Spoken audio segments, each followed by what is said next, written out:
Ce soir, en vous endormant, vous ne serez pas seul. Pas seul une seconde de votre existence en fait, car à l'intérieur de vous, là, maintenant, vivent près de 39 000 milliards de micro-organismes. Pour vous donner une idée du vertige, c'est plus que le nombre d'étoiles dans toute la Voie lactée.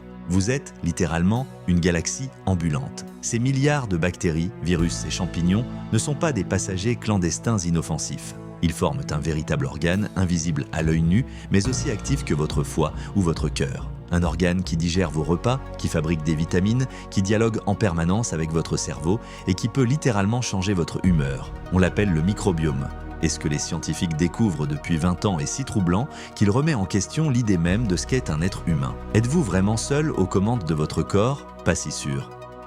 Alors, qu'est-ce que c'est exactement ce microbiome? Imaginez une forêt tropicale, des milliers d'espèces différentes, chacune avec son rôle, ses interactions, ses dépendances mutuelles. Maintenant, miniaturisez cette forêt et installez-la sur votre peau, dans votre bouche, vos poumons et surtout dans vos intestins. Voilà le microbiome. Un véritable écosystème vivant composé de bactéries, bien sûr, mais aussi de virus, de champignons microscopiques et même de petits parasites, tous coexistant avec vous depuis votre naissance. On distingue le microbiote, qui désigne l'ensemble des micro-organismes eux-mêmes, du microbiome qui inclut aussi leur matériel génétique et leur environnement. Le détail fascinant, ces organismes possèdent collectivement près de 150 fois plus de gènes que le génome humain tout entier. Autrement dit, génétiquement parlant, vous êtes bien plus microbien qu'humain. Cette cohabitation n'est pas un hasard, elle s'est construite sur des millions d'années d'évolution commune, un partenariat où chacun y trouve son compte. Embarquons pour un voyage que personne n'a jamais fait à l'œil nu, l'intérieur de votre intestin. Si on déployait sa surface intérieure, on obtiendrait l'équivalent d'un terrain de badminton entièrement plissé et replié pour tenir dans votre ventre. Et chaque centimètre carré de cette immense ville fourmille de vie. C'est ici, dans le côlon, que se concentre la grande majorité du microbiome. Jusqu'à 1000 espèces bactériennes différentes y cohabitent, formant des quartiers entiers, chacun avec sa fonction propre. Certaines bactéries dégradent les fibres que vos enzymes ne savent pas digérer. D'autres fabriquent des molécules essentielles. D'autres encore patrouillent simplement pour empêcher les espèces dangereuses de s'installer. Pourquoi l'intestin et pas la peau ou la bouche ? Parce qu'il offre des conditions parfaites. Chaleur constante, humidité, obscurité totale et un flux continu de nourriture, un véritable paradis tropical caché à seulement quelques centimètres sous votre nombril où grouille la plus grande densité de vie microbienne de tout votre corps. Mais d'où vient cette ville microscopique ? Étonnamment, dans le ventre de sa mère, un fœtus est considéré comme presque stérile. Le grand peuplement commence à l'instant de la naissance.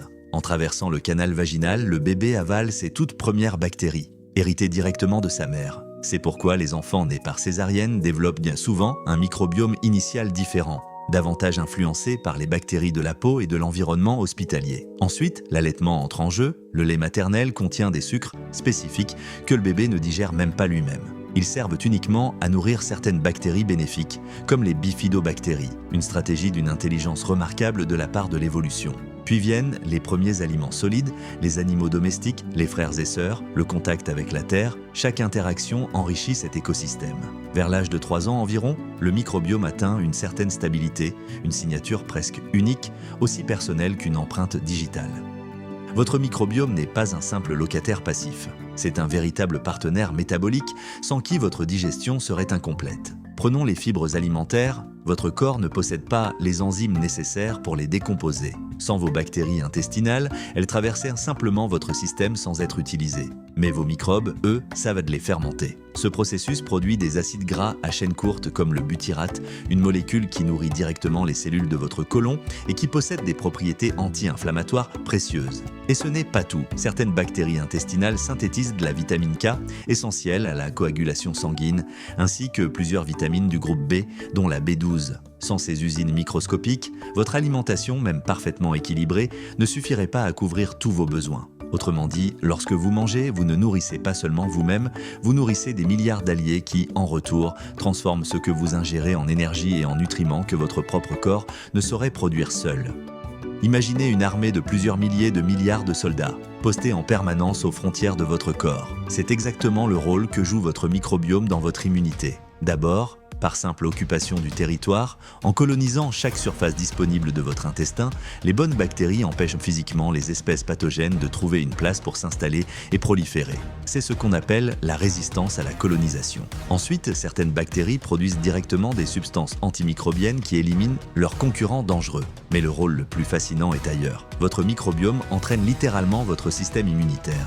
Dès l'enfance, l'exposition à cette diversité microbienne apprend à vos cellules immunitaires à distinguer un ami d'un ennemi. Sans cet entraînement précoce, le système immunitaire devient hyper réactif ou au contraire mal préparé. Des études montrent même que des souris élevées, sans aucun microbiome, développent un système immunitaire sous-développé et fragile. Vos bactéries ne sont pas seulement protégées par vous, elles vous protègent en retour.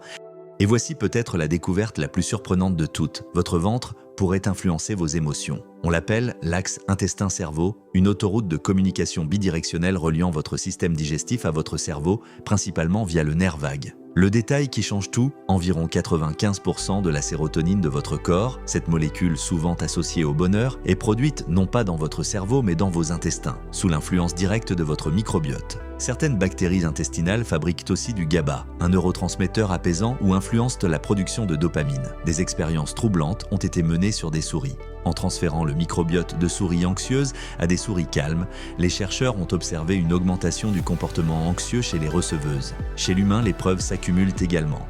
Certaines compositions bactériennes sont associées au stress chronique, voire à la dépression. Cela ne signifie pas que vos bactéries contrôlent vos pensées, mais elles participent indéniablement à la chimie de votre cerveau. Mais cet équilibre fragile peut basculer. On appelle ça la dysbiose, un déséquilibre du microbiome où les espèces bénéfiques reculent face à des espèces moins favorables ou où la diversité globale s'effondre. Le coupable le plus évident, les antibiotiques. Indispensables pour combattre les infections, ils ne font pourtant pas de distinction entre bonnes et mauvaises bactéries, rasant parfois des populations entières qui mettront des mois à se reconstituer. L'alimentation ultra-transformée joue aussi un rôle majeur. Pauvre en fibres, riche en sucre raffiné et en additifs, elle prive littéralement vos bactéries bénéfiques de leur nourriture préférée, tout en favorisant des espèces moins désirables. Le stress chronique, lui, modifie la composition bactérienne via les hormones de stress, créant un cercle vicieux puisque ce déséquilibre peut à son tour aggraver l'anxiété. Les conséquences possibles d'une dysbiose prolongée sont vastes. Inflammation chronique, troubles digestifs, fragilisation immunitaire et des liens de plus en plus étudiés avec l'obésité, le diabète de type 2, voire certaines maladies auto-immunes. Bonne nouvelle, ce que vous mangez aujourd'hui peut littéralement remodeler votre microbiome en quelques jours seulement. Premier réflexe, augmentez vos fibres. Légumes, légumineuses, céréales complètes, fruits, ce sont le carburant préféré de vos bonnes bactéries. On les appelle aussi prébiotiques, car ils nourrissent spécifiquement les espèces bénéfiques. Ensuite, pensez aux aliments fermentés. Yaourt, kéfir, choucroute, kimchi, miso. Ils apportent directement des bactéries vivantes, appelées probiotiques, qui viennent enrichir votre écosystème intestinal. Mais le secret le mieux gardé de la recherche scientifique récente, c'est la diversité. Manger 30 végétaux différents par semaine, plutôt que les mêmes 5 en boucle, stimule une diversité bactérienne nettement supérieure selon plusieurs études à grande échelle. Enfin, n'oubliez pas le mode de vie, un sommeil réparateur, une activité physique régulière et la gestion du stress influencent eux aussi positivement votre microbiome.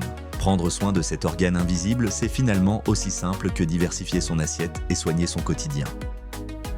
Alors, reprenons. Vous portez en vous près de 39 000 milliards de micro-organismes, un écosystème aussi vaste et complexe qu'une forêt tropicale entière. Ce microbiome digère ce que vous ne pourriez pas digérer seul, fabrique des vitamines essentielles, entraîne votre système immunitaire et dialogue en permanence avec votre cerveau, influençant jusqu'à votre humeur. Quand il se dérègle, les conséquences touchent tout votre organisme. Mais en prenant soin de lui, fibres, fermentation, diversité, vous prenez littéralement soin d'un autre vous-même, microscopique mais essentiel. La frontière entre où vous finissez et où vos bactéries commencent devient presque philosophique. Vous n'êtes pas seulement un humain, vous êtes un super-organisme, un partenariat évolutif vieux de millions d'années entre des cellules humaines et des milliards de cellules microbiennes. Si cette plongée dans votre monde intérieur vous a fasciné, abonnez-vous pour explorer ensemble les prochains mystères cachés de votre corps. Et partagez cette vidéo, votre microbiome, lui, vous remerciera silencieusement.